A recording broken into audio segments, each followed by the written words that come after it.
Hello everyone, আসসালামু আলাইকুম। Welcome to my channel. I hope আপনারা সবাই ভালো আছেন। আমিও আলহামদুলিল্লাহ ভালো আছি। তো এটা হচ্ছে ঈদের চতুর্থ দিনের ব্লগ। তো ঈদের তৃতীয় দিন আমার এক ভাতিজা বউ মায়ের বাসায় চলে গেছে। ওর মায়ের বাসা হচ্ছে সিরাজগঞ্জ। তো ওর মা বাবা আসছিল, সাথে আমার বড় ভাই ভাবি ওদেরকেও নিয়ে গেছে। তারপরে আমার দেশের বাসা থেকে আমার বড় মা ও আমার যে ভাতিজি আসছিল ওরাও চলে গেছে। আর ঈদের চতুর্থ দিন আমার আরেক ভাতিজা বউ ওরাও শ্বশুরবাড়িতে যাচ্ছে কুষ্টিয়াতে।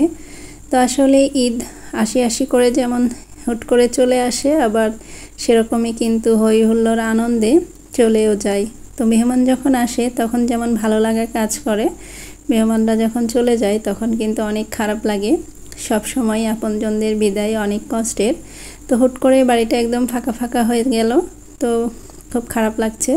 তো যাই হোক, এটা নিয়ম, করার কিছু নেই। তো সবাই চলে যাওয়ার পরে আমি বেডশিটগুলো একদম চেঞ্জ করে নিলাম, নিয়ে পুরো বাসা একদম সুন্দর করে ঝাড়ু দিয়ে একদম মুছে নিয়েছি। যেহেতু অনেক বেশি লোক সমাগম, অনেক গ্যাদারিং ছিল, তো ঈদের দিন সকালে মুছে দিয়েছিলাম, তারপরে আর মোছাও হয়নি। 2 বেলা ঝাড়ু দিয়ে রাখছিলাম, সময় পাচ্ছিলাম না, আসলে বাসায় থাকাও হচ্ছিল না, অথবা অনেক বেশি লোকজন একসাথে থাকা হচ্ছিল এরকম। তো যাই হোক, এক্সট্রা গ্লাস যেগুলো বের করা হয়েছিল সেগুলো কিছু উঠিয়ে রাখতেছি, আর কিছু বাইরে থাক, কারণ এখনও টুকিটাকি লোকজন আসবে আর কি। আমার বান্ধবীরা যারা বিয়ে হয়ে গেছে শ্বশুরবাড়িতে, তারা এখন মায়ের বাড়িতে আসবে এবং সবাই একটু সময়ের জন্য হলেও আসবে, দেখা করবে, গল্পগুজব হবে। এটা প্রতি বছরই হয়। তো আমি শ্বশুরবাড়ি গিয়ে যখন আসি, ওরাও বাবার বাড়িতে আসে। তো অনেক দিন পর এরকম বান্ধবীদের সাথে দেখা হয়। তো তখন কিন্তু অনেক গল্প আড্ডা চলে, সবার ছেলে মেয়েও একসাথে হয়, খেলাধুলা করে। এই যে একটা খুব সুন্দর মুহূর্ত আমরা কাটাই, এটা কিন্তু অনেক ভালো লাগা কাজ করে, অনেক রিফ্রেশমেন্ট দেয়। অনেক দিন পর অনেকের সাথে দেখা হয়, কারো সাথে তো 2-3 বছর পর দেখা হয় এই ঈদ উপলক্ষে, আবার কারো সাথে প্রতি বছরই দেখা হয়, তারা ঈদে আসে শুধু। আসলে ছেলে মেয়েরা বড় হয়ে গেলে তাদের স্কুল সব কিছু মিলিয়ে আসলে হয়ে ওঠে না আমাদের দেখা সাক্ষাৎ গল্প। তারপরেও আলহামদুলিল্লাহ বছরে 1-2 বার হলেও তো দেখা সাক্ষাৎ হয় এই ঈদ উপলক্ষে। তো সব কিছু ধুয়ে দিয়েছিলাম, রোদে দিয়েছিলাম, সেগুলো উঠিয়ে একদম গুছিয়ে ফেলতেছি। আসলে কাজ ফেলে রাখলেই কাজ বাড়বে। তো যখন যেটা একদম কাজ শেষ, সেটা সাথে সাথে করে ফেলার চেষ্টা করছি, কারণ খুব বেশি হাতে সময় নেই। আবারও বিজনেসের কাজ শুরু করে দিতে হবে, যেহেতু সামনেই কোরবানি ঈদ। আর আমি গত ঈদেরই বেশ কিছু ড্রেস এখনও ফিল্ডে আছে, সেগুলোই পাঠাতে পারিনি। তো আবার নতুন ড্রেস ছাড়বো। তো সব কিছু মিলে আসলে সময় হাতে খুব কম, তাই বাড়তি কাজগুলো সাথে সাথে করে নেওয়ার চেষ্টা করতেছি। আর আমার এই বেডশিটগুলো তো সাদা, তো দেখা যায় যে এগুলো যত তাড়াতাড়ি সম্ভব ধুয়ে উঠিয়ে ফেললেই আমার কাজ একদম কমে যাবে। তো আমি হচ্ছে রেগুলার ইউজের জামা কাপড় আমার মেয়ের আর আমার এখানেই রাখি। এক ড্রয়ারে ওর কাপড় চোপড় থাকে, এক ড্রয়ারে আমাদের থাকে। তো সেগুলোই ভাঁজ করে জায়গা মতো রেখে দিচ্ছি। আর ভিডিওর এই পর্যায়ে আমার ভাইয়া আপুদেরকে সেই পুরনো রিকোয়েস্টটাই করছি, আমার ভিডিও এখন পর্যন্ত যারা দেখছেন একটি লাইক দিতে ভুলে গিয়েছেন, প্লিজ একটি লাইক দিয়ে পুরো ভিডিওটি কন্টিনিউ করবেন। আর যারা অলরেডি আমার চ্যানেলটি সাবস্ক্রাইব করে আমার ভিডিওতে লাইক কমেন্ট করে আমাকে সাপোর্ট করে যাচ্ছেন, তাদেরকে অসংখ্য ধন্যবাদ। আর যারা এখনও করেননি তাদের প্রতি আশা রাখছি, আমার ভিডিওর কোথাও কোনো অংশ যদি ভালো লেগে যায় তাহলে আমার চ্যানেলটি সাবস্ক্রাইব করে আমার পাশেই থেকে যাবেন। তো যাই হোক, এই যে বেডশিট, তারপরে শতরঞ্জি, এগুলো উঠিয়ে রাখছি জায়গা মতো। তো আসলে একদিনে অনেক কাজ করে ফেলেছি। কোনো কিছু এলোমেলো অগোছালো থাকলে, কাজ পড়ে থাকলে আসলে মানসিকভাবে শান্তি পায় না। তো যে কাজটা করে ফেলবো সেটাই কিন্তু কমে যাবে, আর পরে করব বলে ফেলে রাখলে ওর সাথে আরও 10টা কাজ যোগ হয়ে যাবে, তখন বেশি কষ্ট হবে কাজগুলো করতে। আর এখন যেহেতু ঈদের সময়, সবাই যে বাসায় মেহমান আসতেছে, তো সবাই ঘুরতে আসে, কিন্তু এই জন্য আরও বেশি গোছানো। আর এই ক্লিপটা রোজার মধ্যেকার, তো এখন শেয়ার করতেছি, আসলে সময় পাইনি। তো আলহামদুলিল্লাহ গুগল অ্যাডসেন্স পেয়ে গেছি অবশেষে, সেই সোনার হরিণ আমার হাতে।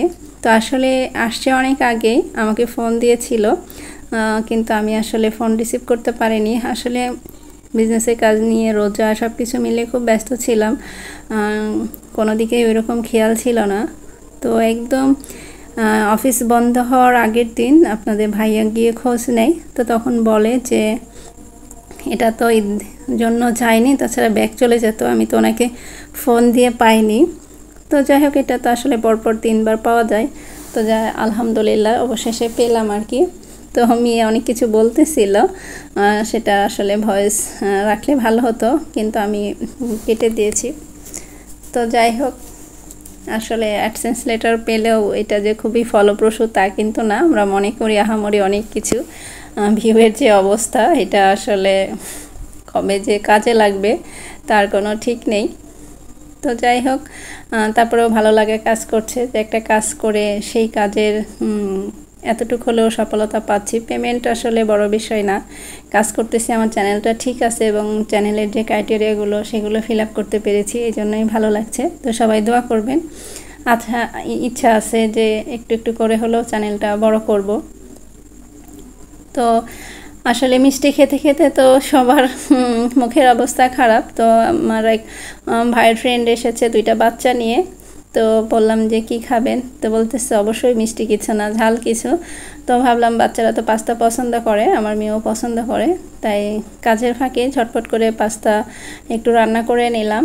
বাসায় তো গাজর ক্যাপসিকাম ছিল আমার গাছেরই, তো সেগুলো দিয়ে তো ওরা খুব খেলাধুলা করছিল, অনেক লাফালাফি করছিল। তো পাস্তা তারপর এখানে বসে 3জন খাচ্ছিল।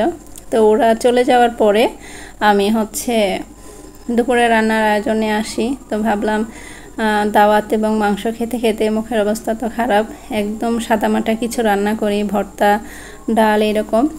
তো তারপরে দেখলাম কয়েকটা ডাঁটা বড় হয়েছে, সেখান থেকে 2টা ডাঁটা উঠিয়ে নিলাম, অল্প করে রান্না করব। আর আলহামদুলিল্লাহ এই যে আমার গাছে অনেক করলা আসছে, আলহামদুলিল্লাহ আলহামদুলিল্লাহ প্রচুর করলা আসছে। গাছটা ছোট কিন্তু সেই হিসাবে অনেক করলা আসছে। তো নেক্সট টাইম হয়তো করলার একটা ভিডিও করব, করলা উঠিয়ে ভাজি অথবা রান্না করব। আর এখান থেকে এই যে আমি বড় ডাঁটাগুলো বেছে 2টা ডাঁটা উঠিয়ে ফেলছি। আর ঢ্যাঁড়স যে গাছ, ভেন্ডি গাছ আর কি, সেগুলো ভালো হয়েছে, অল্প কিছুদিনের মধ্যেই ফুল আসবে, কলি আসছে। তো বৃষ্টি পেলেই গাছগুলো কিন্তু অনেক তাড়াতাড়ি বড় হবে এবং অনেক সুন্দর হবে, যেহেতু বৃষ্টি নেই সেই জন্য গাছগুলো একটু দেখাচ্ছে। আর আমাদের বাসা থেকে একটু সজনে পেড়ে নিয়ে আসছি আম্মুর গাছের, সেটা দিয়ে ডাল রান্না করব। আর এই যে ডাঁটা আলু দিয়ে একটু ট্যাংরা মাছ পাতলা ঝোল করব, আর ইলিশ মাছের লেজা ভর্তা করব, আর রুই মাছ ভাজি করব। তো রুই মাছ 2 পিসই ভাজি করব, মেয়ের বাবা যেহেতু অন্য মাছ খায় না, মেয়ের জন্য আর আমার জন্য। তো এই আমাদের দুপুরের সিম্পল খাবার দাবার। তবে আলহামদুলিল্লাহ এই ডাঁটার তরকারি আর ইলিশ মাছের লেজা ভর্তা এত মজা লেগেছে যে আমি আসলে অনেক তৃপ্তি করে ভাত খেলাম কয়েকদিন পর। এতদিন তো আসলে পোলাও মাংস এগুলোই খাওয়া হচ্ছিল, তো অনেক ভালো লাগছে আর কি টেস্টের পরিবর্তন করে।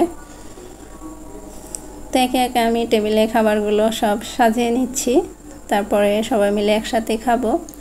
তো গরম সাদা ভাতের সাথে ভর্তা তরকারি আসলে অনেক ভালো লাগছে। কয়েকদিনের আসলে রুচির পরিবর্তন হয়ে গেছে ভারী খাবার খেয়ে খেয়ে। সজনে ডালটাও ভালো হয়েছিল, কিন্তু আমি প্রেসার কুকারে দেওয়ার কারণে সজনে একদম বেশি আর কি গলে গিয়েছে, যার কারণে সজনে ভালো মতো খেতে পারিনি। সজনে একটু যদি আস্ত থাকতো তাহলে খেতে বেশি ভালো লাগতো। তো আসলে তাড়াহুড়া করতে গিয়ে প্রেসার কুকারে দেওয়ার জন্য এই অবস্থা। আর এখানে আমি কাঁচা পেঁয়াজ আর শুকনো মরিচ ভেজে ভর্তা করতেছি, রসুন কিছু টেলে নিয়েছি। তো লেবু থাকলে এই ইলিশ মাছের লেজ ভর্তায় দিলে বেশি ভালো লাগে, কিন্তু দুঃখের বিষয় লেবু ছিল না, যার কারণে আর দেওয়া হয়নি। তারপরে অনেক মজা হয়েছিল, ঝাল ঝাল করে ভর্তাটা করেছিলাম। আর গাছের 2টা টমেটো কেটে সালাদ করেছি। আসলে সময় পাই না সালাদ করার, আপনাদের ভাইয়া সালাদ অনেক পছন্দ করে।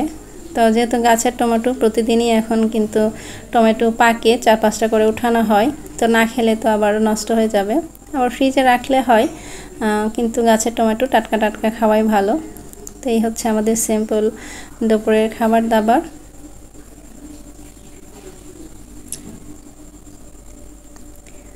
তো আজকের ভিডিওটা এখানেই শেষ করছি। নতুন আরেকটি ব্লগ নিয়ে আপনাদের সামনে হাজির হব। সে পর্যন্ত সবাই ভালো থাকবেন, সুস্থ থাকবেন। আল্লাহ হাফিজ। আসসালামু আলাইকুম।